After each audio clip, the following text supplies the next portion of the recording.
mensagem de número 5, que tem por título: Uma vez completa a vossa obediência.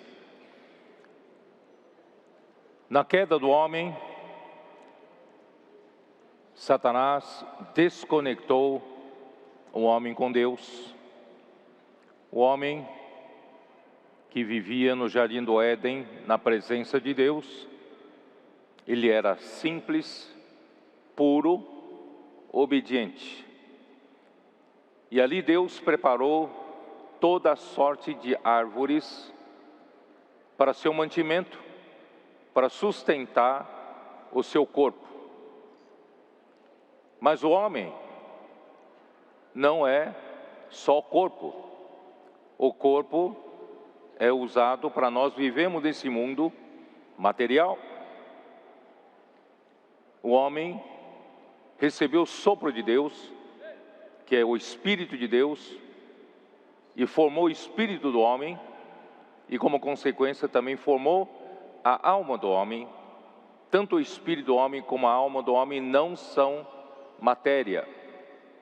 Nós somos seres espirituais, nós viemos do sopro do Deus eterno. Então nós somos tripartidos. Não só temos o corpo feito do pó da terra, nós temos o Espírito que veio do sopro de Deus, e nós recebemos uma alma, cada um tem uma personalidade diferente. Então nós temos a necessidade do corpo, que é material, Deus providenciou no jardim do Éden. Mas a nossa necessidade do espírito e da alma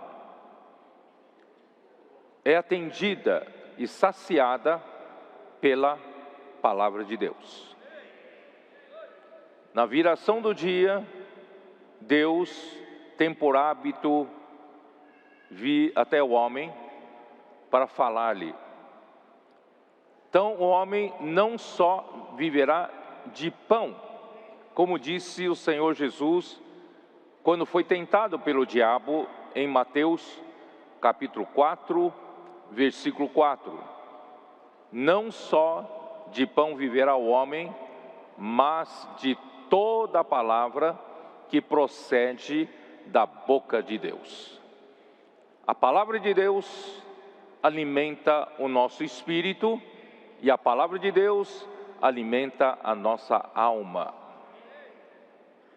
E o homem era simples, e o homem era puro. Tudo que Deus falava, ele era obediente. Mas no momento em que a serpente colocou dúvida na mente do homem, corrompeu a nossa mente e desconectou o homem de Deus, o homem passou a ser desobediente.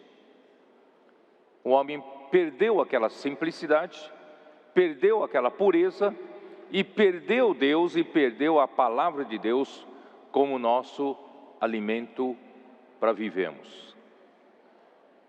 Efésios capítulo 2, versículos 1 a 3, que diz: Ele vos deu vida, estando vós mortos nos vossos delitos e pecados, nos quais andastes outrora, segundo o curso deste mundo, segundo o príncipe da potestade do ar, do espírito que agora atua nos filhos da desobediência, entre os quais também todos nós andamos outrora, segundo as inclinações da nossa carne, fazendo a vontade da carne e dos pensamentos, e éramos, por natureza, filhos da ira, como também os demais.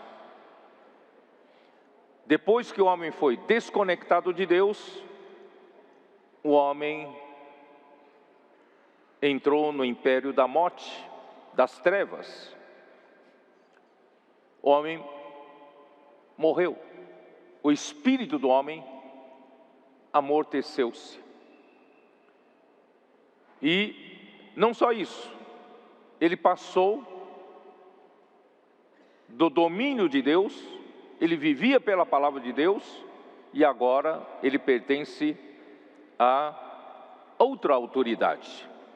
Ele passou a estar debaixo da autoridade do ar, do sistema satânico que está no ar, que domina esse mundo tenebroso, segundo a potestade, príncipe da potestade do ar, e do espírito que agora atua nos filhos da desobediência. Isto é, há um espírito maligno, há um espírito que atua em todo aquele que pertence a esse reino das trevas. Por isso o homem é tão rebelde, o homem é tão desobediente a Deus. E nós todos andávamos outrora, segundo as inclinações da nossa carne, fazendo a vontade da carne e dos pensamentos. E por natureza nós éramos todos filhos da ira. Nós somos todos destinados à ira por causa da nossa desobediência. Isso ocorreu com a descrição do Salmo 2. Salmo 2.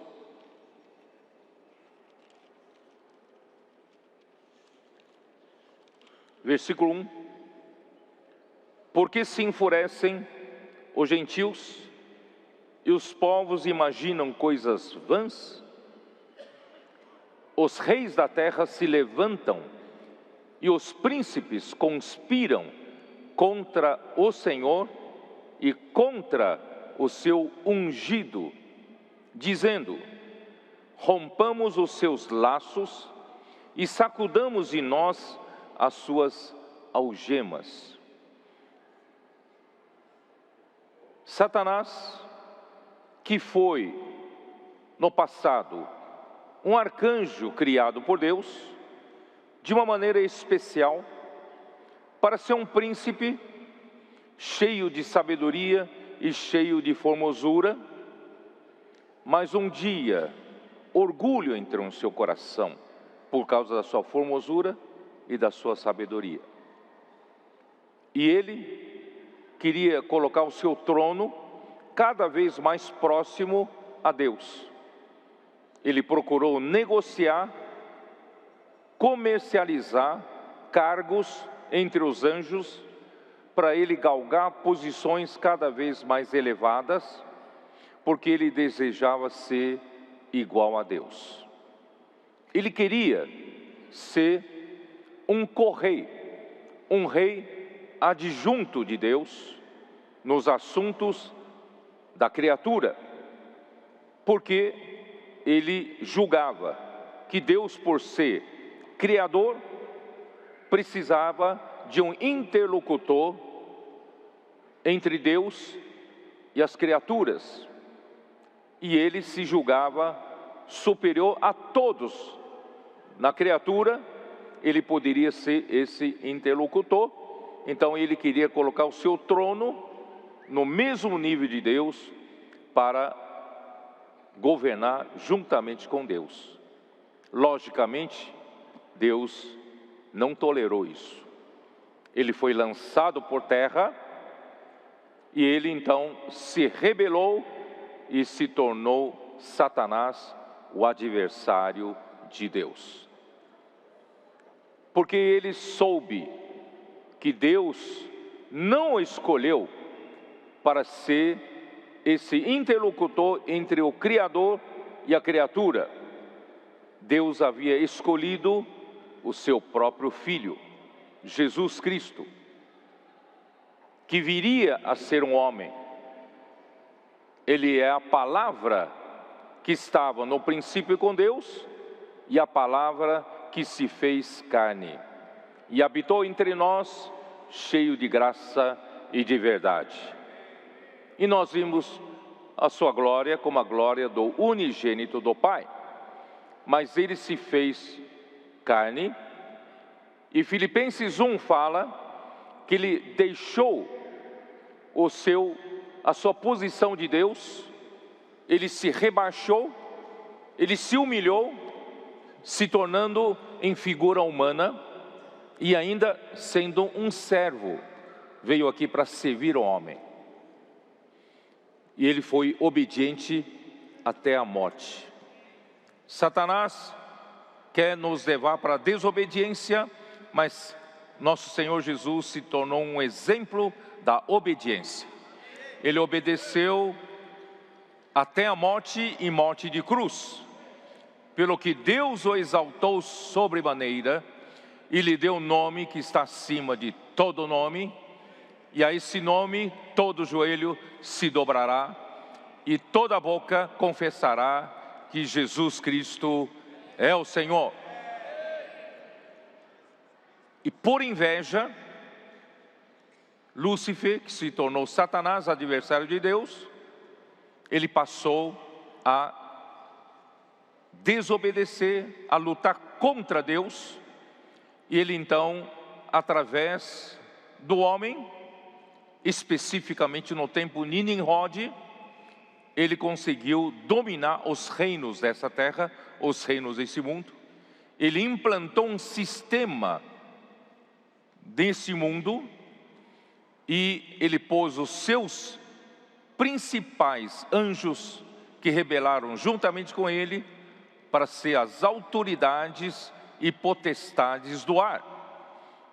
E eles dominam esse mundo através do sistema cósmico. Eles dominam todas as nações, dominam os reinos desse mundo. Por isso aqui diz, os reis da terra se levantam, os príncipes conspiram contra o Senhor e contra o seu ungido. Satanás conspira contra Deus, porque Deus não o escolheu para ser um príncipe, e contra o ungido, porque Cristo Jesus foi escolhido por Deus. Por isso, o primeiro homicídio que aconteceu com Caim, entre Caim e Abel, Caim matou Abel, na verdade, foi gerado pela inveja que Caim tinha de Abel, indicava a inveja de Satanás com relação ao nosso Senhor Jesus Cristo. E o ódio passou a surgir no coração dele. Ele tem ódio de Deus, ele tem ódio do seu ungido Jesus Cristo. Por isso, ele domina esse mundo, esse sistema cósmico. Ele quer que todos os reinos desse mundo, toda a humanidade, rompa os seus laços com Deus e rompa as suas algemas com Deus e com o ungido de Deus. Mas aquele que habita nos céus, ri-se dele. Quem é você? O Senhor zomba deles. Na sua ira, a seu tempo lhes há de falar, e no seu furor os confundirá. Satanás pensa que é muito poderoso, ele pensa ser muito sábio, sagaz, com seus príncipes, domina essa terra, leva essa terra a se rebelar contra Deus, mas Deus é maior do que ele. Versículo 6. Eu, porém, constituí o meu rei sobre o meu santo monte Sião. Eu escolhi para ser rei, o meu rei é o meu filho Jesus Cristo, que se fez um homem. Esse é o escolhido de Deus. Por isso que Satanás tem inveja dele e luta contra ele. Proclamarei o decreto do Senhor. Ele me disse, tu és meu filho, eu hoje te gerei. Jesus Cristo foi gerado não só como filho de Deus, mas como filho do homem. Ele foi gerado um filho de Deus. É um homem que na sua ressurreição, ele se tornou um filho de Deus. Pede-me, filho. O pai fala, pede-me, e eu te darei as nações por herança, e as extremidades da terra por tua possessão. Com vara de ferro as regerás, e as despedaçarás como um vaso de oleiro. Irmãos, Jesus Cristo foi escolhido por Deus para reger as nações, para o quê? Governar a terra até a sua extremidade, e com vara de ferro ele vai governar sobre este mundo. Deus o escolheu. Mas como finalizar essa era da rebeldia? Como terminar essa geração que está debaixo da influência do Espírito que atua nos filhos da desobediência? Graças a Deus, Ele nos deu vida. Irmãos, para nos tirar da desobediência, para nos tirar da influência maligna da desobediência de Satanás, o rebelde, irmãos, só tem uma solução, é Deus nos dar a sua vida. Ele nos deu vida. Graças a Deus, irmão, nós que vivíamos e andávamos como todos os filhos da ira, um dia o Evangelho chegou até nós. Por isso que não é coisa pequena quando nós saímos às ruas para perguntar, posso orar por você? Nós podemos tirar alguém debaixo da influência do espírito da desobediência e trazer para o reino do Filho de Deus, através de dar-lhe vida de Deus. Então, como nós que éramos desobedientes, tínhamos dentro de nós também esse espírito de rebeldia, da desobediência, Deus consegue fazer de nós, irmãos, filhos obedientes. Aí nós temos que ir para Efésios. Efésios capítulo 1. Vocês têm paciência de fazer uma viagem comigo por Efésios? Pelo livro de Efésios?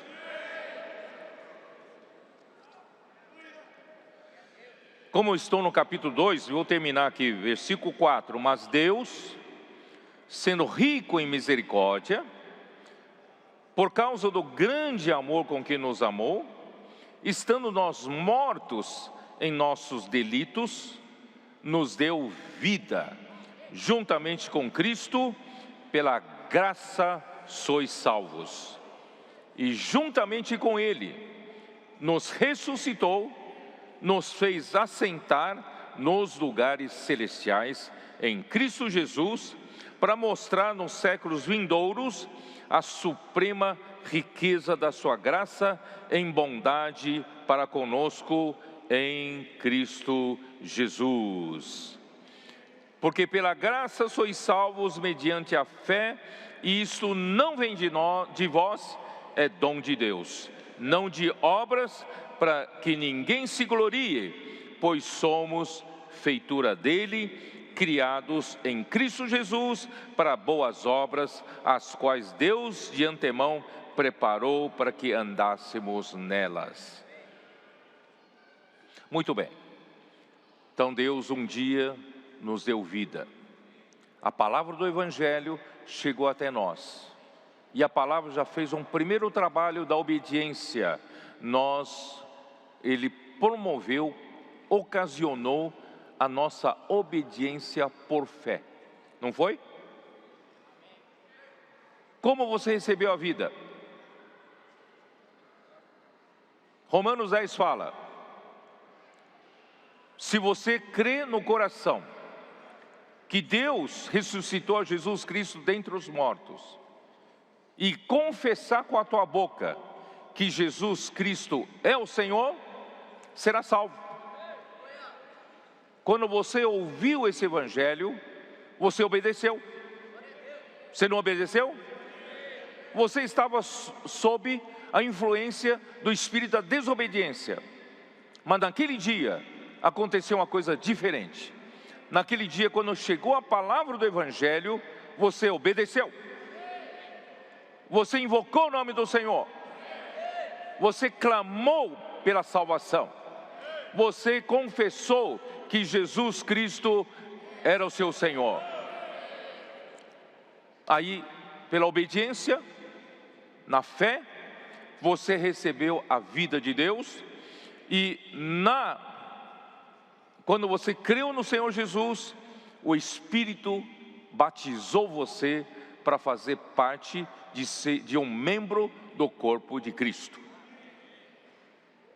E agora, como membro do corpo de Cristo, você está em uma posição correta de receber tudo que vem de Deus. Por isso, Efésios capítulo 1, versículo 3 diz o quê?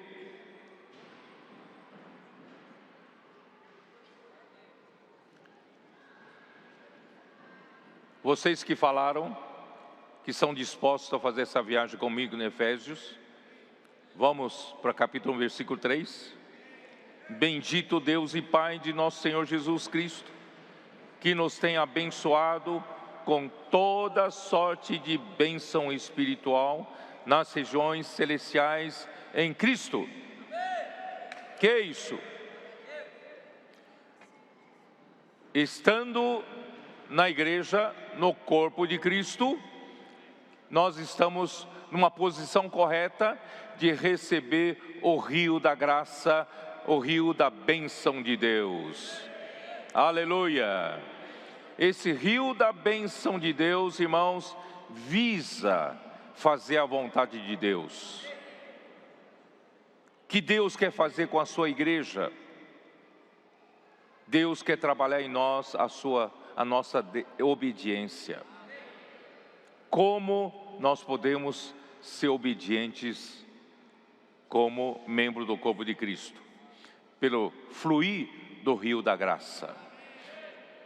Através da palavra profética, esses dias que você recebeu, está fluindo, Deus está fluindo como graça até você. A própria natureza de Deus, a natureza santa de Deus, a própria vida de Deus, o amor de Deus, a luz de Deus, Deus como amor, Deus como luz, Deus está fluindo para dentro de você. Então não é uma questão de alguém com um ensinamento bíblico para dizer para você, você precisa ser obediente. Não tem outra solução. É receber o fluir do rio da graça. E que Deus quer, com o fluir do rio da graça, alcançar. Versículos 9 e 10. Desvendando-nos o mistério da sua vontade, segundo o seu beneplácito que propusera em Cristo, de fazer convergir em Cristo, na dispensação da plenitude dos tempos, todas as coisas, tanto as do céu como as da terra. Que Deus quer, afinal? Qual é a vontade de Deus? Irmãos, a vontade de Deus não é como os cristãos em geral pensam. O Senhor, qual é a vontade de Deus para mim, na minha vida? É aceitar esse emprego ou aquele emprego. A vontade de Deus para mim é casar com essa mulher ou com aquela mulher. A vontade de Deus para mim é comprar esse carro ou aquele carro. Irmãos, a vontade de Deus é muito maior do que isso. A vontade de Deus, irmãos, Deus quer encabeçar Cristo sobre todas as coisas, quando tudo terminar, na plenitude dos tempos, quando os tempos terminarem. E Deus está fazendo esse trabalho. Acredite que essa conferência é importante para fazer esse trabalho. Deus quer colocar Cristo como cabeça, como autoridade sobre todas as coisas. E toda rebeldia será varrida desse universo. Satanás, com sua rebeldia, com seus príncipes e potestades do ar, com o espírito da desobediência, tudo será varrido. Mas primeiro, Deus quer trabalhar na sua igreja. Deus quer trabalhar em você. Como Deus consegue fazer Cristo ser cabeça sobre todas as coisas? Essas todas as coisas incluem as do céu, também as da terra. Cristo precisa ser cabeça, Cristo precisa ser autoridade sobre todos os seres angelicais. Cristo também precisa ser cabeça sobre tudo que tem na terra, não só a igreja, tudo que tem na terra. Como Deus consegue fazer esse trabalho? Versículo 20, para isso, né? Deus precisou ressuscitar Cristo com seu grande poder. Versículo 19, e qual a suprema grandeza do seu poder para com os que cremos, segundo a eficácia da força do seu poder, o qual exerceu ele em Cristo, ressuscitando-o dentre os mortos e fazendo-o sentar à sua direita nos lugares celestiais. Presta bem atenção. Aquele homem humilde, Jesus, que veio aqui na terra, se humilhou, se rebaixou, se tornou um servo nosso e morreu com uma morte humilde, uma morte de cruz, uma morte que os criminosos na época tinham. Mas Deus não o deixou na morte. Deus ressuscitou no seu terceiro dia, com seu grande poder. E por que Deus o ressuscitou? Porque Deus queria colocá-lo no lugar mais alto desse universo. Onde é o lugar mais alto? Nas regiões celestiais, à direita de Deus. Não tem lugar mais alto do que esse. Então Cristo hoje, Ele que se humilhou, Deus o exaltou sobremaneira. Ele está acima de, versículo 21, acima de todo principado, potestade e poder e domínio e de todo nome que se possa referir, não só no presente século, mas também no vindouro. Cristo está lá em cima, nos lugares celestiais. Não tem autoridade mais elevada do que Ele. Vocês entenderam? Por isso Deus quer fazer Cristo encabeçar todas as coisas. Ele precisou se tornar um homem humilde e morreu com a morte humilde. E Deus o ressuscitou, Deus o colocou lá em cima, acima de toda autoridade, todo principado e potestade.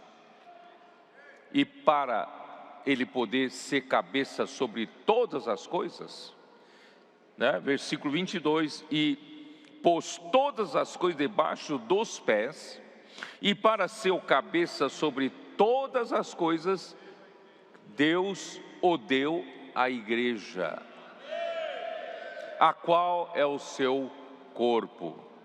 Então o propósito final de Deus é fazer Cristo seu cabeça sobre todas as coisas. Mas para Cristo poder ser cabeça sobre todas as coisas, Deus primeiramente deu Cristo para a igreja. Vocês estão me entendendo? Deus então deu Cristo para a igreja, e Cristo é a cabeça do corpo.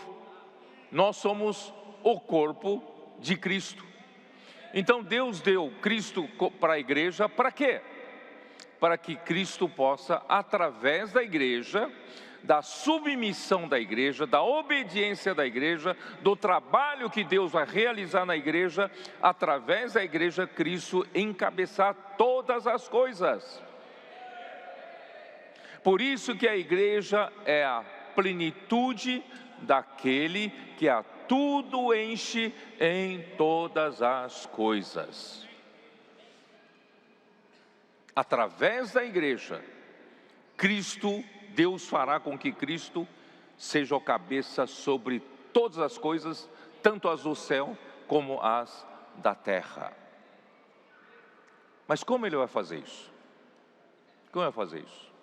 Se nós, pela queda, nos tornamos filhos da desobediência, filhos da ira, mas graças a Deus, Ele nos deu vida, Ele nos colocou na igreja, estamos recebendo o dispensar do rio da graça.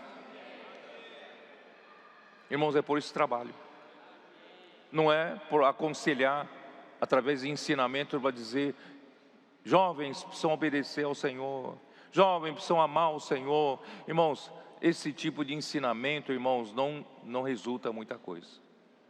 O que Deus precisa é, através de você receber o dispensar da graça de Deus, você receber os elementos de Cristo, e Cristo encher você com Ele mesmo,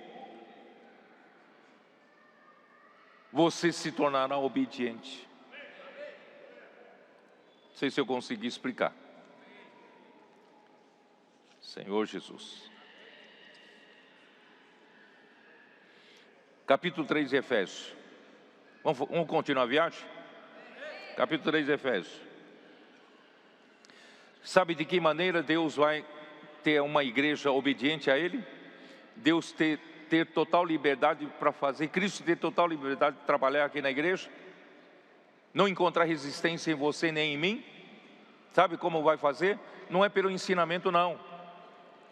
É pelo dispensar da graça. E pelo dispensar da graça, o que vai acontecer? No versículo 17 de Efésios capítulo 3. E assim, habite Cristo no vosso coração, pela fé, estando vós arraigados e alicerçados em amor. Não adianta eu ficar falando para vocês, deixem a desobediência, vamos ser obedientes, para que Cristo possa nos encabeçar. Não adianta. Única maneira, irmãos, é permitir que Cristo habite em nosso coração. A única maneira que Cristo vai dominar o nosso ser, governar o nosso ser cabeça sobre o nosso ser, se nós permitirmos que Ele more em nós, habite em nós e habite na nossa mente, emoção e vontade. Não é? Como Cristo vai habitar em nós? Como Cristo vai ser dono da minha mente, do que eu penso? Cristo vai ser dono da minha emoção. Cristo vai ser o dono da minha vontade, das minhas decisões. Como fazer isso? É convidar Cristo para habitar no seu coração. Mas como eu vou convidar Cristo para habitar no meu coração?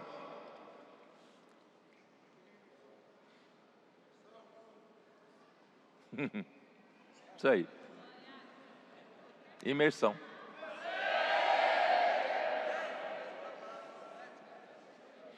Por isso que é tão importante a imersão. Cristo vai habitar no seu coração se você convidá-lo. Mas como você vai convidá-lo? Como ele entra no seu coração? Como ele habita no seu coração? Você vai precisar da palavra. Por isso que capítulo 3 de Efésios, ele começa com o canal dispensador. Vocês estão me entendendo? A estrutura do livro de Efésios, irmãos, é uma estrutura maravilhosa. Eu estou resumindo muito. Irmãos, traz muita luz para você, para ver o que Deus quer fazer com você. Então, logo no capítulo 3, Paulo fala assim o quê? Versículo 2: se é que tendes ouvido a respeito da dispensação da graça de Deus a mim confiada. Essa dispensação aqui em grego é oikonomia.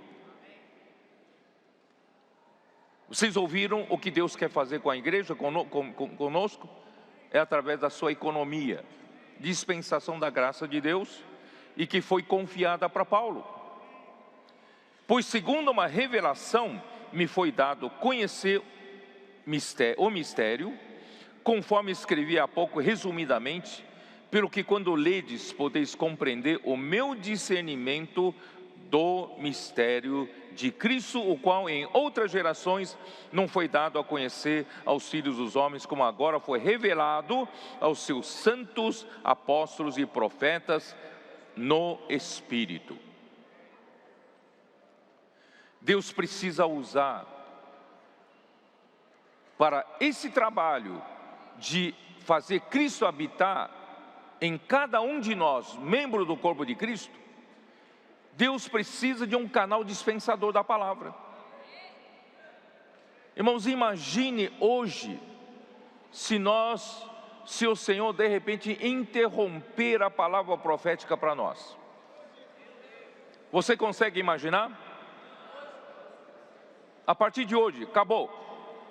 O Senhor fechou a janela. Tem mais a palavra profética. Irmão, nós vamos ficar sem direção. Tudo para. A obra de Deus para. A operação de Deus em nós para. Então, por isso, irmãos, é tão importante Paulo dizer: o Senhor confiou a nós, confiou a mim. Paulo diz: o Senhor confiou a mim esse canal, essa responsabilidade de dispensar a palavra de Deus. E para eu dispensar a palavra de Deus, eu preciso da revelação. Por que eu preciso da revelação? Porque as coisas de Deus, irmãos, são um mistério. Cristo é um mistério. Você sabia disso? Por isso Paulo fala assim: quando ledes, podeis compreender o meu discernimento do mistério de Cristo. Irmãos, Cristo é um mistério. E só Ele pode revelar esse mistério. Não sei se vocês me entenderam. Eu tenho uma coisa aqui no meu bolso. Eu não preparei nada para isso, mas tem uma coisinha mesmo. Tem uma coisa aqui no bolso, que é um mistério meu. Como é que você vai saber o que eu tenho aqui no bolso? Como é que você vai saber esse mistério que eu tenho aqui no bolso? Se eu o revelar. Se eu não o revelar, continua sendo um mistério. Isso aqui. Eu revelei. Cristo é um mistério. Por isso, irmãos, precisa de revelação. E quem vai revelar? Quem revela a Paulo? Se o mistério de Cristo, Cristo tem que revelar. Se esse aqui é mistério meu, se eu não revelar, ninguém sabe. Então eu tenho que revelar. Por isso a revelação é de Jesus Cristo. A revelação é de Jesus Cristo. Por isso, irmão, não se preocupem, que a palavra profética nunca vai ter um fim. As riquezas de Cristo são insondáveis. O mistério de Cristo, irmãos, não tem fim. Você vai dizer: puxa vida, que tamanha revelação nós recebemos nesse semestre. Será que vai ter mais? Irmão, não se preocupe que tem mais. É só Cristo nos revelar. Se Cristo nos revelar, nós vamos ter o que? O mistério revelado. E esse mistério, irmão, nunca vai terminar de revelar. É muito rico, Cristo é muito rico, certo? Ó Senhor Jesus.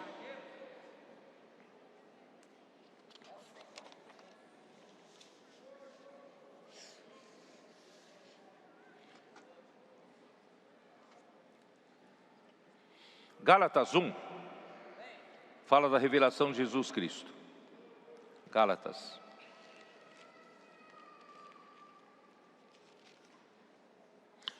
Versículo 11. Faço-vos, porém, saber, irmãos, que o evangelho por mim anunciado não é segundo o homem. Se for segundo o homem, tem um fim. Palavra de homem. Mas, irmãos, o mistério de Deus não tem fim. Porque eu não o recebi, não aprendi de homem algum. Não é um coaching. Mas mediante revelação de Jesus Cristo. As palavras que Paulo falava dependiam da revelação de Jesus Cristo. Se Jesus Cristo revelasse o mistério dele, Paulo então tinha o que falar. Apocalipse capítulo 1, versículo 1. Começa com o quê?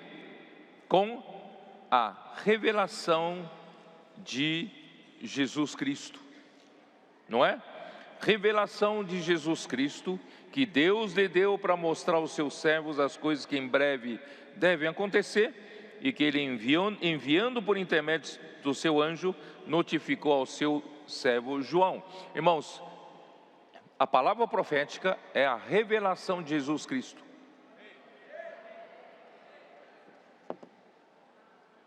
E se Cristo não quiser revelar, nós não temos a palavra profética. Nós não temos o mistério revelado, né? Irmãos, graças a Deus que em Colossenses 2, nós já lemos isso, versículos 2 e 3, como diz: para que o coração deles seja confortado e vinculado juntamente em amor, e eles tenham toda a riqueza da forte convicção do entendimento para compreenderem plenamente o mistério de Deus, Cristo. Irmão, o mistério de Deus é Cristo.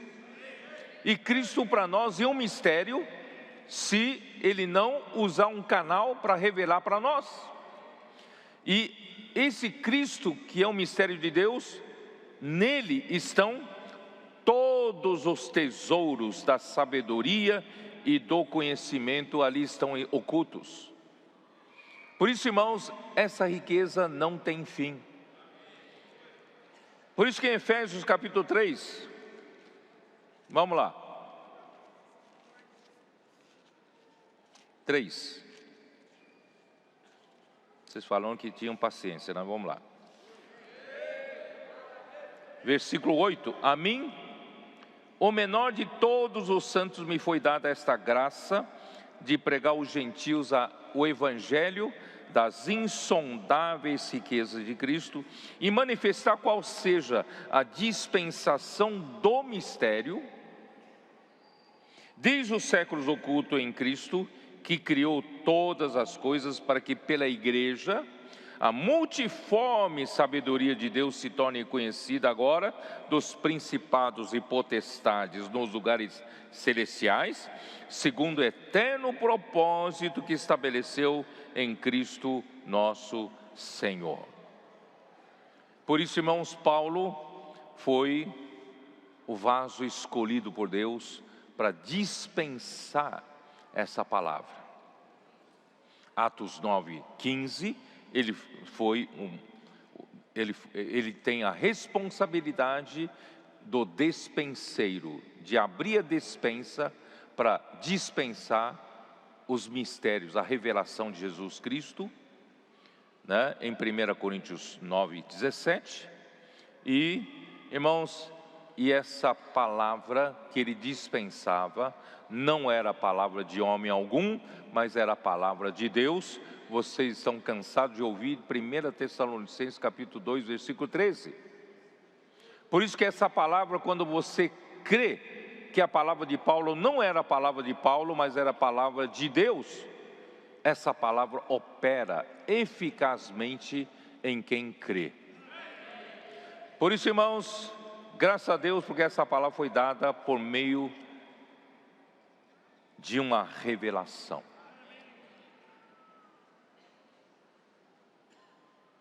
Deus continua usando homem para ser o seu canal dispensador. Entenderam? E como você sabe que esse canal é realmente um canal que Deus estabeleceu?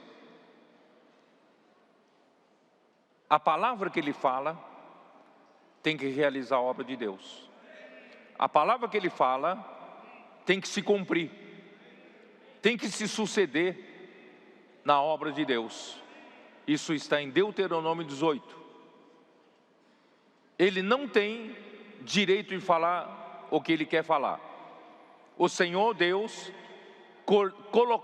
colocará na sua boca o que falar e lhe ordenará tudo o que ele deve falar. Irmão, Paulo foi um fiel dispensador da palavra de Deus. E o nosso Senhor Jesus também foi um modelo de um canal dispensador de Deus, quando em João capítulo 5, versículo 36, ele disse, quando os judeus duvidavam que ele era o enviado de Deus: como você prova que você era enviado de Deus? Ele disse: as obras que o Pai me confiou para fazer, essas eu faço. Essas mesmas obras que eu faço provam que o Pai me enviou, porque eu consigo fazer, porque quem faz essa obra é Deus quem faz a obra. Então, irmãos, nesses últimos 4, 5 anos, está mais do que provado que a palavra profética tem vindo de Deus e fez milagres entre nós. Eu acho que não preciso falar muito sobre isso. Por isso, irmãos, Paulo tinha preocupação de mostrar que na época dele havia muita concorrência, muitos pregavam por inveja, muitos queriam também ganhar seguidores, disputando com Paulo. Mas Paulo não estava disputando com ninguém. Paulo só estava sendo fiel para falar aquilo que Deus quer que ele fale, que é a revelação de Jesus Cristo. Então, o que essa palavra produz em você, é onde eu quero chegar. Essa palavra tem que produzir o quê? Não são meros ensinamentos que tem que produzir em você. Ele tem que produzir Cristo habitando no seu coração. E como Cristo habita no seu coração? Não é por mero ensinamento, é através da palavra.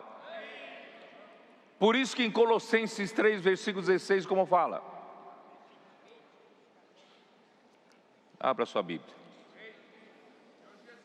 Habite ricamente em vós a palavra de Cristo, instruí-vos e aconselhai-vos mutuamente em toda sabedoria, e louvando a Deus com salmos e hinos e cânticos espirituais com gratidão em vosso coração.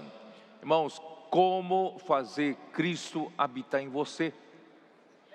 Como fazer Cristo ser dono dos seus pensamentos? Como fazer Cristo ser dono da sua emoção? Como fazer Cristo ser dono da sua vontade? Na prática, Paulo está nos ensinando como fazer, irmãos. É fazer habitar em nós ricamente a palavra de Cristo. E como fazer a palavra de Cristo habitar em nós? Graças a Deus, Deus nos deu a imersão da palavra. A imersão. De manhã o irmão André falou sobre Deuteronômio capítulo 6. A palavra precisa ser inculcada em nosso coração. Inculcar, esse verbo em português significa, você pode procurar o seu significado, significa gravar ou imprimir a palavra no coração. por meio de repetições seguidas, ou repete-se seguidamente até gravar a palavra no nosso coração. Deuteronômio 6.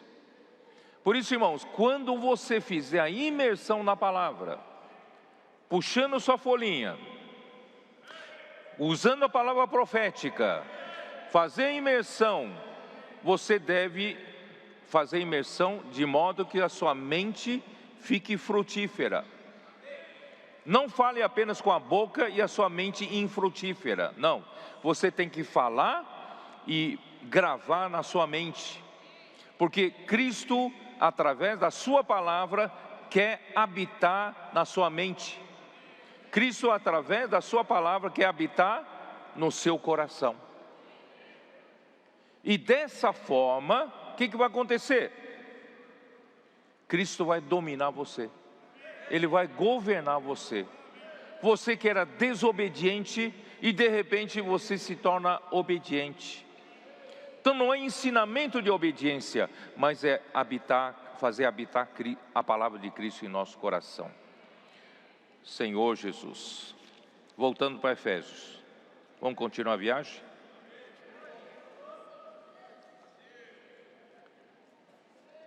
E assim habite, versículo 17 de capítulo 3. E assim habite Cristo no vosso coração pela fé, estando vós arraigados e alicerçados em amor, porque Deus quer produzir um tecido de amor.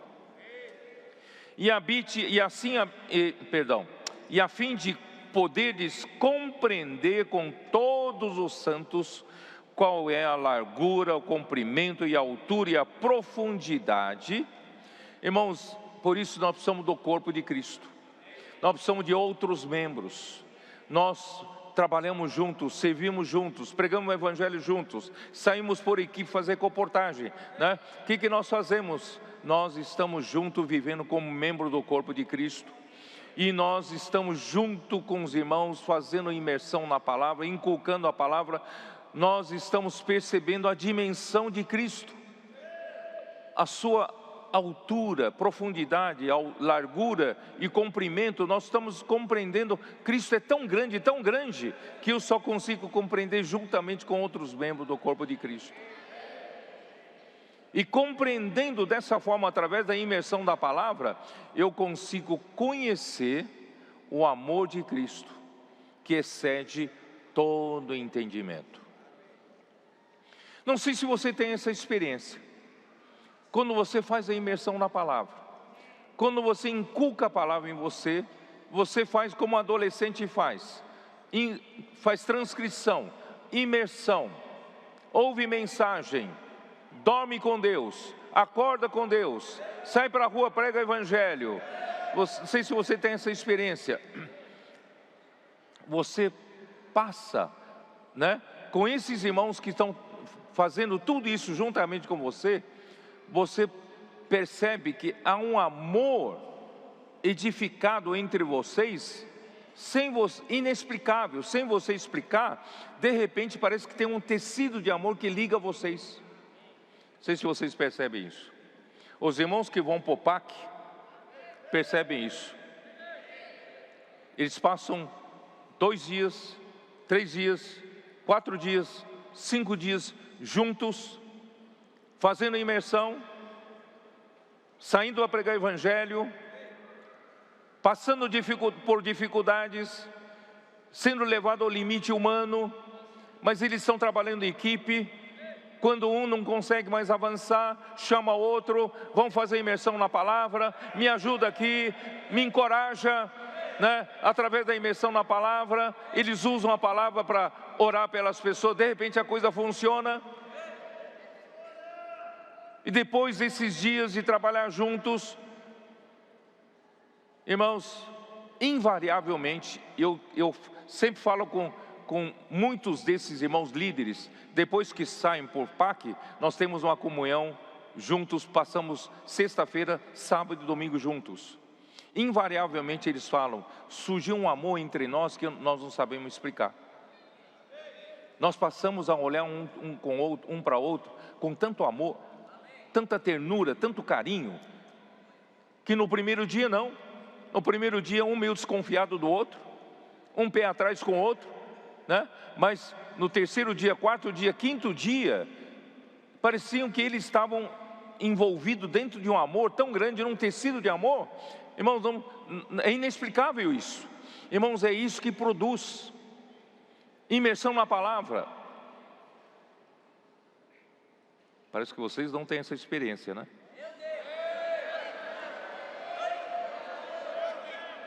Mesmo esses dias juntos aqui na conferência,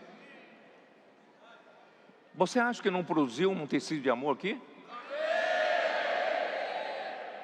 Você não passou a amar mais as pessoas que estão aqui com você? Os irmãos que ajudam vocês?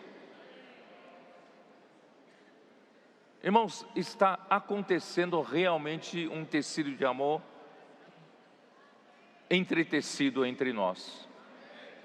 Irmãos, isso é Cristo está governando a gente, encabeçando-nos, tornando-nos mais obedientes. Nós chegamos aqui bem mais desobedientes, mas estamos saindo daqui bem mais obedientes, ou não? Amando uns aos outros.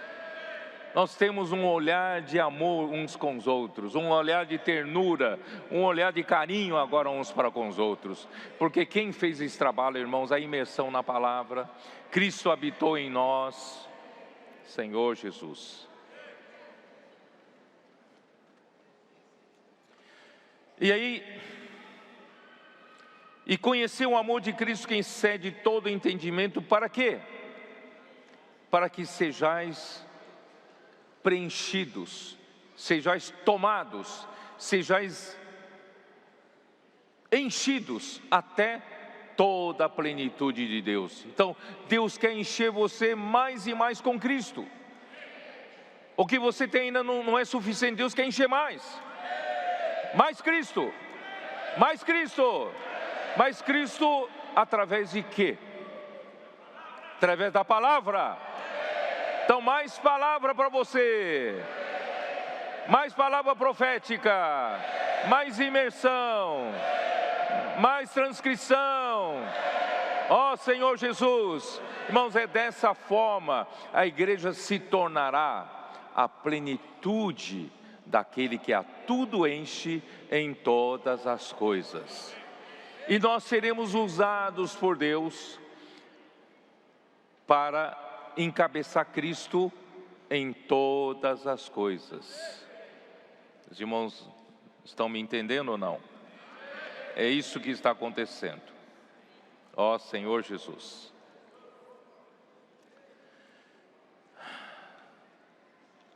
Aí capítulo 4 de Efésios, versículo 11, e ele mesmo concedeu uns para apóstolos, outros para profetas, outros para evangelistas e outros para pastores e mestres. Irmão, todos os irmãos que ajudaram vocês, são esses irmãos que estão aperfeiçoando vocês, com vistas ao aperfeiçoamento dos santos, para a obra do seu ministério, que é a edificação do corpo de Cristo. Todo o aperfeiçoamento é recebido, irmãos, através da imersão, através da pregação do Evangelho, através de todo o serviço, é para a edificação do corpo de Cristo. E para quê, irmãos? Para até que todos cheguemos à unidade da fé e do pleno conhecimento do Filho de Deus, à perfeita varonilidade, à medida da estatura da plenitude de Cristo. Irmãos, para nós crescermos, Cristo vai crescer em nós, através da imersão na palavra, através da palavra de Cristo. Deus está enchendo-nos com Cristo, com Cristo, com Cristo, mas nós estamos crescendo até a estatura da plenitude de Cristo, para que não mais sejamos como meninos. Versículo 14, agitados de um lado para outro, levados ao redor por todo o vento de doutrina, pela artimanha dos homens, pela astúcia com que induzem vocês ao erro.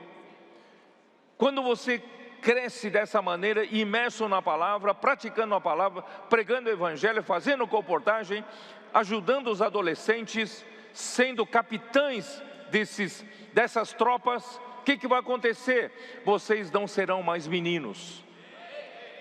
vocês terão crescido, vocês estarão estabilizados, estáveis.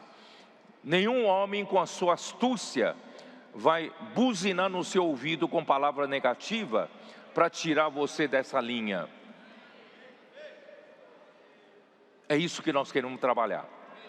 Vocês vão sair daqui maduros, claros, da direção que o Senhor nos deu. O que vocês vão fazer daqui para frente? Mas seguindo a verdade em amor. Vamos continuar a seguir a verdade? E a verdade vem através da palavra profética. Seguindo a verdade em amor. Irmão, a palavra que é a verdade produz o amor. O objetivo de Deus, irmãos, é produzir o tecido de amor. Deus quer que nós sigamos a verdade em amor, cresçamos em tudo naquele que é a cabeça, Cristo. Se você segue a palavra profética, fazer imersão na palavra, prega o evangelho, né, seguindo as ordens de Cristo, o que vai acontecer? Você vai crescer na cabeça, né, e de quem todo o corpo, bem ajustado e consolidado pelo auxílio de toda a junta, segundo a justa cooperação de cada parte, efetua o seu próprio crescimento para a edificação de si mesmo em amor. Através da justa cooperação de cada parte, aqui fala, de quem todo o corpo, Cristo é a cabeça, de quem todo o corpo, bem ajustado e bem consolidado. Essa palavra consolidado, irmãos, esse verbo consolidar é o verbo coalescer, é o verbo tecer. Tecer bem justamente, bem compactado. Nós estamos sendo, irmãos, tecidos entre nós de uma maneira bem compactada, de uma maneira bem justa, através de quê? Através da ajuda de toda junta de suprimento. Os irmãos que nos ajudam são junta de suprimento, que fazem ligação de um membro para o outro. Isso aqui é uma junta de suprimento, junta, liga um membro com o outro. E esses irmãos que nos ajudam, irmãos, estão sendo essa junta de suprimento, e também pelo auxílio de a justa cooperação de cada parte. Assim é que nós edificamos a igreja em amor. Aí a vontade de Deus foi feita. O que acontece então? O capítulo 5 de Efésios nos dá esse segredo que eu acabei de falar, né? Versículo 15, capítulo 15, versículo 15: portanto, vede prudentemente como andais, não como nécios, e sim como sábios, remindo o tempo, porque os dias são maus. Irmão, daqui para frente vamos andar como sábios, não andar como nécios. Nós precisamos compreender qual é a vontade do Senhor. Por essa razão não vos torneis insensatos, mas procurai compreender qual é a vontade do Senhor. Qual é a vontade do Senhor? Cristo deseja encabeçar todas as coisas através da igreja. Então Ele primeiramente precisa encabeçar em você. Como Ele vai encabeçar em você? Pela palavra, pela imersão, inculcar a palavra, dormir com Deus, acordar com Deus, pregar evangelho. Então, o que fazer? Não vos embriagueis com vinho. Vocês, na geração de vocês, irmãos, muitos já andam muito preocupados, ansiedades, né? A profissão futura a seguir, né? Como vocês vão sustentar a família, muitas coisas preocupam vocês, irmãos. Mas, irmãos, não se preocupam tanto como os homens do mundo. Não vos embriagueis com vinho aqui, não só no sentido negativo, até mesmo nas coisas legítimas da vida. Não fique preocupado como todo mundo fica preocupado. Pode ter certeza, sabe, se você viver para o Senhor, mesmo tendo responsabilidade profissional para seguir, você sabe que os outros vão suar a camisa para conseguir, né, um pouco daquilo que eles querem, desejam alcançar, mas aos que servem ao Senhor, pode ter certeza, Ele vai dar enquanto você dorme. Se você ama ao Senhor, se você serve ao Senhor, você dá prioridade à vontade do Senhor, pode ter certeza, você não vai se sair pior do que eles. Enquanto eles se esforçam, você serve ao Senhor, você faz a imersão na palavra, você vai ver que o Senhor vai dar para você enquanto você dorme. Então não vos embriagueis com vinho no qual há dissolução, mas enchei-vos do Espírito. Como encher-nos do Espírito? Falando entre nós, falando a palavra de Cristo, fazendo habitar a palavra de Cristo. Irmãos, esse é o nosso segredo, e nós vamos viver totalmente debaixo da obediência de Cristo. Então, Cristo terá como fazer a sua vontade através do seu corpo, através da obediência dos membros. E aí, irmãos, daí para frente vem o nosso viver matrimonial, viver familiar, viver profissional. Irmãos, não precisa que ninguém nos dê palestras sobre como devemos nos conduzir no casamento, conduzir na família. Irmãos, essa própria palavra que nós fazemos em imersão, Cristo habitando em nós, Ele vai nos ensinar. E aí nós estaremos prontos para quê? Depois de ter toda a obediência, estaremos prontos para formar um exército. Por isso, irmãos, a obediência é tão importante. O exército sem obediência não é exército. Só existe exército porque há obediência. Então, para isso, vamos abrir em 2 Coríntios capítulo 10. Paulo, ele sabia como trabalhar para que os membros do corpo de Cristo vivam debaixo da obediência de Cristo. Versículo 2. Sim. Não, vou ler versículo 3. Porque embora andando na carne, nós não militamos segundo a carne. Eu não luto segundo a carne. Eu não uso artifícios humanos para falar para vocês. Porque as armas da nossa milícia não são carnais, e sim poderosas em Deus, para destruir fortalezas, anulando sofismas. A palavra profética que Paulo falava eram as suas armas da luta contra a desobediência. Como Deus consegue trabalhar em nós que somos desobedientes? Irmãos, é pela palavra.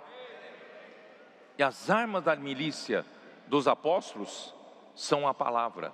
Elas não são carnais e são poderosas em Deus para destruir fortalezas e anulando nossos sofismas. Irmãos, a nossa razão, sofisma aqui em grego é logismos, é razão. A nossa razão faz com que construamos cada um castelo na nossa mente, uma fortaleza na nossa mente.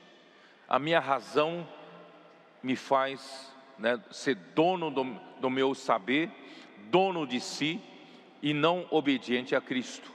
E a palavra de Deus tem força, tem poder para destruir essa fortaleza.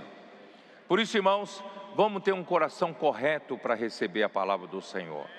Vamos permitir, irmãos, que o Senhor derrube todo o castelo que está na nossa mente, toda a fortaleza que a nossa razão construiu para si. Acho que vocês não me entenderam ainda, né? Por exemplo, eu vou usar um casal, alguns de vocês são casados, né? A briga de casal, a briga entre casais. Geralmente, irmãos, são assuntos banais, mas que Um irritou o outro. Um, né, fez com que o outro ficasse descontente. E aí, o que acontece? Aí, quando o marido pensa naquilo que a esposa falou e ofendeu a ele, quanto mais ele pensa no que a esposa falou, mais ele fica bravo, não fica? Quanto mais ele pensa, como pode a minha esposa falar isso para mim, contra mim? Tanto tempo que eu cuidei dela com carinho, com amor, e ela fala disso de mim, né? Aí você, o que vai acontecer? Você fica com mais raiva, mais irritado você fica, não é? E você vai construindo com os seus argumentos, com a sua razão, um castelo. Tijolo por tijolo de razão. E outro dia ela falou isso, é mais um tijolo. E aquele outro dia ela fez isso para mim e ela não sabe, e mais um tijolo. Dali a pouco, quando você vê, você está dentro da sua razão e a sua esposa não é o contrário, não é diferente. Sua esposa por seu lado também, meu marido não me compreende. Como é que ele pode me tratar desse jeito? Quem ele acha que eu sou? Certo? Aí quanto mais pensa, mais raiva tem. E vai construindo, através dos seus argumentos, suas razões, um outro castelo. Então são dois castelos convivendo junto, um não consegue mais ver ao outro. Só vê a razão, só vê argumentos. Irmãos, aí não tem reconciliação. Graças a Deus, irmãos, que as armas da milícia de Paulo é a palavra profética.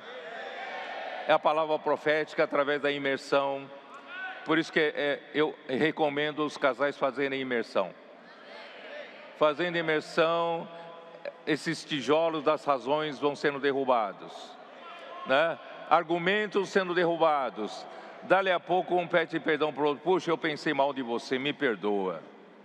Porque toda a fortaleza foi destruída.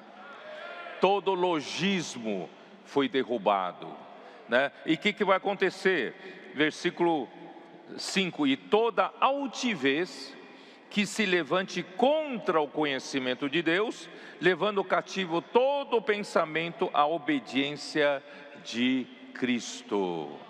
Irmãos, o trabalho final da palavra de Deus, da palavra de Cristo, irmãos, é levar você, né, à obediência de Cristo. O seu pensamento, a sua mente, né, à obediência de Cristo. Por isso, irmãos, estando prontos para punir toda desobediência, uma vez completa a vossa submissão. Quando completar a submissão da igreja, Cristo voltará, porque ele terá base para punir toda a desobediência desse universo. Ele vai usar você, irmãos, para ser a noiva de Cristo.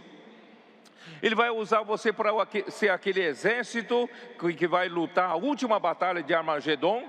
Ele vai derrotar anticristo e seu exército. Ele vai varrer toda a desobediência para dentro do lago de fogo. Vocês estão vendo como é importante a nossa obediência, tá? E para isso, Deus quer formar um exército. Ó Senhor Jesus. Primeiro eu quero ler para vocês, irmãos, quando nós cremos no Senhor Jesus, a fé já nos leva à obediência. Romanos capítulo 1, versículo 5, como diz. Romanos 1, 5. Por intermédio de quem viemos a receber graça e apostolado por amor do seu nome, para a obediência por fé entre todos os gentios. Quando nós cremos, o objetivo de Deus, irmãos, é de nos tornar obedientes. Quando nós cremos, já tivemos que obedecer. Então o trabalho de Deus é a obediência no seu corpo.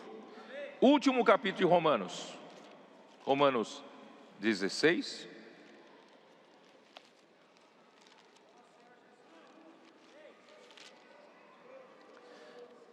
Versículo 25. Ora, aquele que é poderoso para vos confirmar segundo o meu evangelho e a pregação de Jesus Cristo segundo a revelação do mistério, guardado em silêncio nos tempos eternos, e que agora se tornou manifesto e foi dado a conhecer por meio das escrituras proféticas, que é a palavra profética, o conjunto da palavra profética são as escrituras proféticas, segundo o mandamento do Deus eterno, para a obediência por fé entre todas as nações.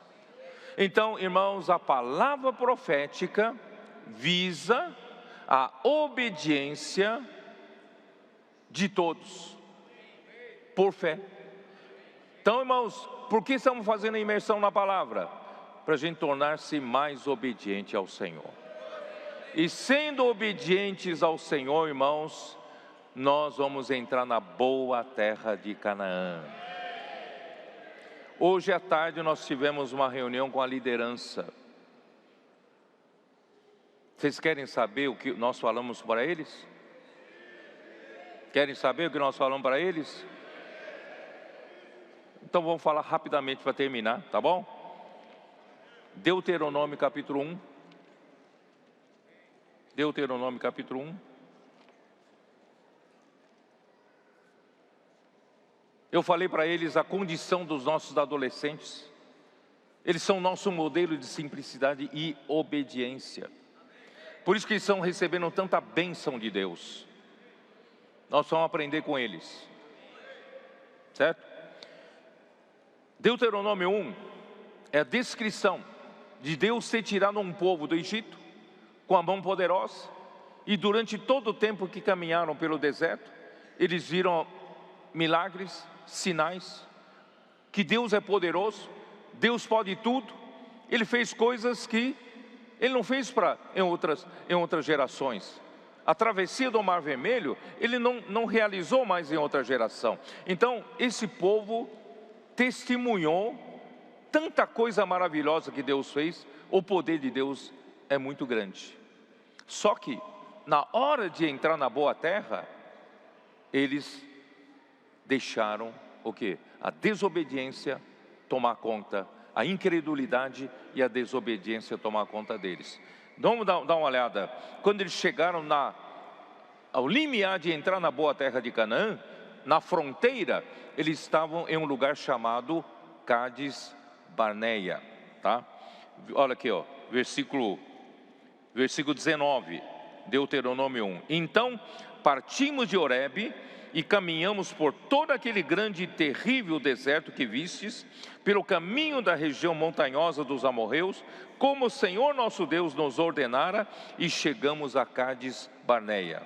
Então eu vos disse: tendes chegado à região montanhosa dos amorreus, que o Senhor nosso Deus nos dá.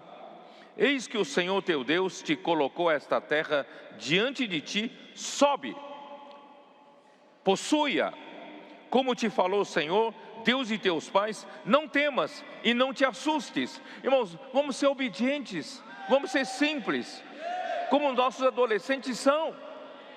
Se não nos convertermos e nos tornarmos como uma criança, nós não poderemos entrar no reino dos céus. Irmãos, entrar no reino dos céus aqui é entrar na manifestação do reino dos céus, que é entrar na boa terra de Canaã.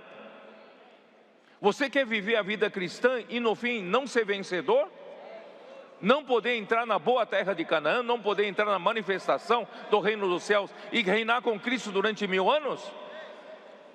Irmão, eu não quero ficar de fora disso. Por isso, irmãos, não seja desobediente e não seja incrédulo à palavra de Deus, tá? Aí então chegaram na fronteira, Moisés encorajando a eles, o que eles disseram? Então todos vos chegasse a mim e dissestes: mandemos homens adiante de nós para que nos espiem a terra e nos digam por que caminho devemos subir e a que cidades devemos ir? Isso me pareceu bem. Moisés disse: isso me pareceu bem, de maneira que tomei dentre vós 12 homens, de cada tribo um homem. E foram-se, e subiram a região montanhosa, espiando a terra, vieram até a vale de Escol, e tomaram o fruto da terra nas mãos, e nolo trouxeram, e nos informaram, dizendo: é terra boa, que Deus nos dá, o Senhor nosso Deus. Confirmaram que a terra era boa. Irmão, não precisava ir para confirmar. Se o Senhor falou que é terra boa, é terra boa. Vamos crer. Vamos ser simples. Olha o versículo 26. Porém, vós não quisestes subir, mas fostes rebeldes à ordem do Senhor vosso Deus. Irmãos, toda palavra que o Senhor fala com o seu povo é uma ordem. A palavra profética que vocês desfrutam todos os dias, irmãos, na verdade é uma ordem do Senhor. E Deus quer que nós a executemos, tá? Não podemos ser rebeldes à ordem do Senhor. Murmurar-se nas vossas tendas, irmãos, em cada casa ficaram murmurando. Irmão, cuidado com isso. Tem o Senhor contra nós ódio, por isso nos tirou da terra do Egito, para nos entregar nas mãos dos amorreus e destruir-nos. Para onde subiremos?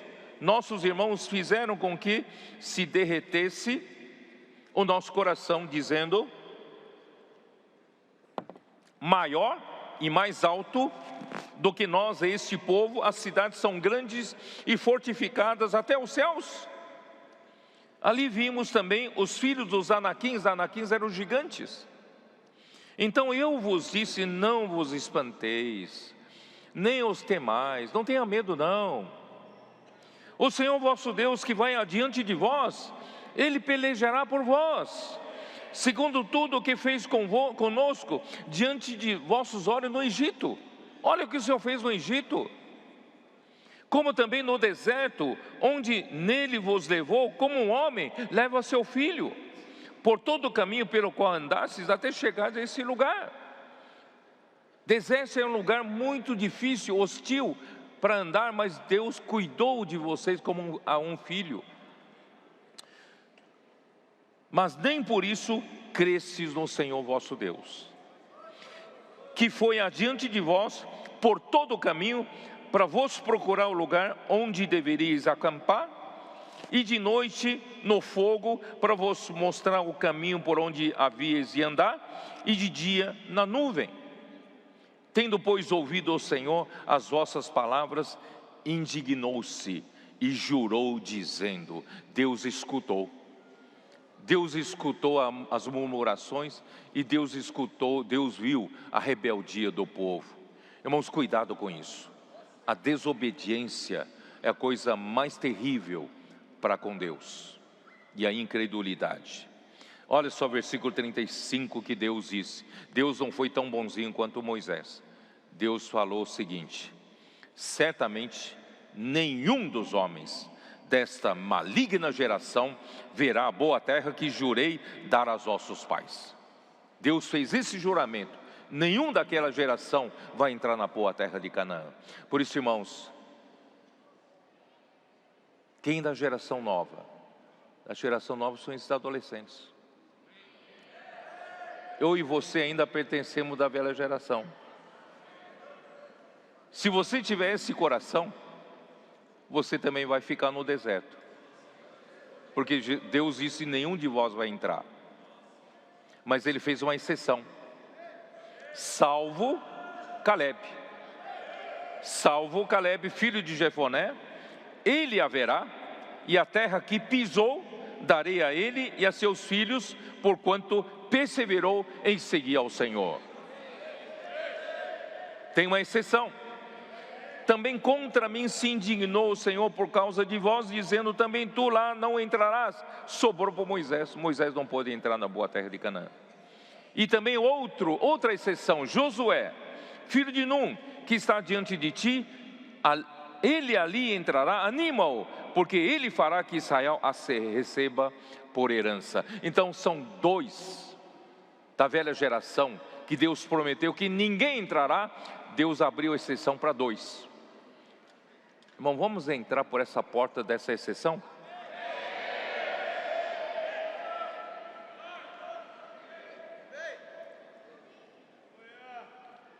Só que tem que perseverar em seguir ao Senhor. E também tem que entrar na terra e pisar a terra. Você precisa fazer o que os adolescentes fazem. Precisa fazer imersão, transcrição, precisa ser simples quanto ele, né? Você precisa sair pregar evangelho como eles, comportagem. Você também precisa pisar a terra como eles. Estão dispostos? Para quem está disposto, pode ser Josué ou Calebe. Olha só o versículo 39. E vossos meninos, de quem dissestes, por presa serão. E os vossos filhos, que hoje nem sabem distinguir entre bem e o mal, esses ali entrarão, e a eles darei a terra, e eles a possuirão. Esses meninos, adolescentes e pré-adolescentes, e até crianças, que vocês dizem, eles não sabem nem discernir a mão direita da mão esquerda, eles não sabem nada, não sabem de nada, mas esses adolescentes, pela sua simplicidade e obediência, eles vão entrar e possuir a boa terra. Por isso, irmãos, vamos voltar a ser uma criança, vamos nos converter como uma criança e ser simples e obedientes. E o versículo 40, irmãos, é horrível. E se você pegar a versão King James atualizada, aqui diz assim: porém vós virai-vos. Em King James atualizado fala: deem meia volta. Vocês deem meia volta. Podem voltar, partir para o deserto. Pode ir embora, pode ir embora. E vão em direção ao Mar Vermelho, de onde vocês começaram a jornada. Sabe? Porque vocês não vão entrar na boa terra de Canaã. Pode ir embora, pode ir embora. Desistam. Você quer ficar? Então vamos ser simples. O Senhor preparou uma tropa, várias tropas, preparou um exército, adolescentes, pré-adolescentes, simples, obedientes, e nós também queremos ser iguais a eles. Nós também queremos entrar. E que mais eu falei? Vou falar rápido. Primeiro livro das Crônicas, capítulo 11. Deus quer, já que vocês querem entrar, por essa exceção, quem quer entrar? Então vocês têm que entrar com alguma função. Capítulo 11 de 1 Crônicas, versículo 10. São estes os principais valentes de Davi, que o apoiaram valorosamente no seu reino, com todo Israel, para o fazerem rei, segundo a palavra do Senhor, no tocante a esse povo. Irmãos, graças a Deus, nós estamos aqui, irmãos, lutando pelo reino de Cristo, lutando pelo reino do nosso Senhor. Ele precisa reinar, mas para poder entrar na boa terra de Canaã, irmãos, primeiro precisamos estabelecer esse reino. Cristo precisa reinar. Para isso, o Senhor precisa de um exército para lutar, e esse exército precisa de liderança, esse exército precisa de comando, precisa de valentes de Davi. Você quer ser um valente de Davi? Para fazer Cristo reinar? Versículo 11. E eis a lista dos valentes de Davi: Jazobeão, Aquimonita, o principal dos 30, o qual, bradindo a sua lança contra 300, de uma vez os feriu. Primeiro, irmãos, um valente de Davi tem que saber usar lança. Um valente de Davi tem que saber usar as ferramentas que Deus nos deu. Quais são as ferramentas que Deus nos deu para lutar? Quais são? SEAP, comportagem, A imersão na palavra? Transcrição? Né? Que mais? PAC? Nós temos Expo Livro, nós temos Bucafé, nós temos Rede de Cuidados, né?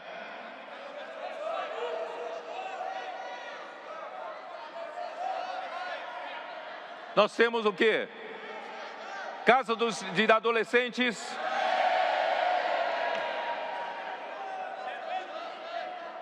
Você tem que saber manusear bem as ferramentas. São esses valentes, é que quando Davi suspirou, quem me dera de beber da água que está naquele poço da porta de Belém, só que em cima daquele poço estavam acampados os filisteus. E os 3 valentes de Davi nem perguntaram para Davi, porque Davi só suspirou. Eles correram lá, arriscando suas vidas, e trouxeram água para Davi. Irmãos, nós precisamos estar tão dispostos a sacrificar nossa vida para levantar o reino de Davi, o reino de Cristo. Você é um desses, você tem essa disposição? Basta Davi suspirar, você está pronto para sacrificar sua vida. Está pronto ou não? Acho que nem todos. Então vocês não vão entrar na boa terra de Canaã, não. Quem não tem esse espírito, essa disposição, não vai entrar.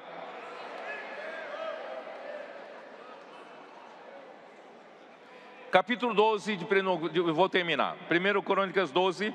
São estes os que vieram a Davi, a Ziclag, quando o fugitivo de Saul, filho de Quis, e eram 2 valentes de Davi que o ajudavam na guerra.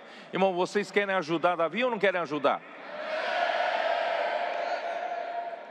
Tinham por arma o arco e usavam tanto da mão direita como da esquerda em arremessar pedras com fundas, em atirar flechas com arco. Eram irmão de Saul, da tribo de Benjamim. Irmãos, tem que manusear bem com a mão direita, com a mão esquerda, as ferramentas que Deus nos deu. A comportagem, pregação do evangelho. Posso orar por você? Né? Você quer entrar mesmo na boa terra? Você pode até ser irmão de Saul, que estava lutando contra Davi, mas você se alistou no exército de Davi. Você se tornou os valentes, você fez parte dos valentes de Davi. Versículo 8. Dos gaditas passaram-se para Davi a fortaleza no deserto, homens valentes, homens de guerra para pelejar, armado de escudo e lança, seu rosto era como de leões, e eram eles ligeiros como gazelas sobre os montes. Vocês são assim? Hein? Rosto como de leões? Solta leão na rua. E ligeiros como gazelas sobre os montes, andando rápido. Vocês sabem, fazendo o PAC, os da minha geração não conseguem acompanhar. Os meninos, os nossos líderes andam muito rápido na rua. Eles não têm tempo a perder, né? São ligeiros como gazelas. Versículo 14. Estes dos filhos de Gade foram capitães do exército. Quem quer ser capitão de exército? O menor deles valia por 100 homens, e o maior por 1000. Um de vocês vale por 100, e o maior de vocês vale por 1000 homens. Versículo 16. Também vieram alguns dos filhos de Benjamim e de Judá a Davi à fortaleza. Davi lhes saiu ao encontro e lhes falou, dizendo: se vos vindes a mim pacificamente e para me ajudar, o meu coração se unirá convosco. Se você veio para ajudar Davi, o coração de Davi vai se unir com você. Então entrou o Espírito em Amazai, cabeça dos 30, versículo 18, e disse: nós somos teus, ó Davi, e contigo estamos. Fala para Davi: Davi, nós somos teus e contigo estamos. Ó filho de Jessé, paz seja contigo, e paz com os que te ajudam, porque o teu Deus te ajuda. Por que nós somos um com Davi? Porque Deus ajuda o Davi. Davi os recebeu e os fez capitães de tropas. Hoje à noite, o Senhor quer receber vocês como capitães de tropas. Versículo 21, estes ajudaram Davi contra aquela tropa, porque todos eles eram homens valentes e capitães no exército. Porque naquele tempo, dia a dia, vinham a Davi para o ajudar, até que se fez um grande exército, como o exército de... aqui não fala exército de Davi, é como o exército de Deus. Irmãos, capítulo 13, versículo 1, consultou Davi os capitães de 1000 e os de 100 e todos os príncipes. Bom, eu finalizei com isso. Eu quero terminar mostrando para vocês, depois dessa conferência, vocês nunca mais serão os mesmos. O Senhor já colocou vocês que querem entrar na boa terra, vocês que não querem dar meia volta e voltar para o mundo, vocês, o Senhor, por esse coração de perseverar em seguir ao Senhor, o Senhor então colocou vocês por capitães de tropas. Vocês vão sair dessa conferência com isso na cabeça, vocês são capitães de tropas do Senhor. Os adolescentes são as tropas de vocês. Vocês vão comandá-los para o grande exército de Deus avançar, irmãos, contra o império das trevas, e nós vamos conquistar esta terra para o Senhor.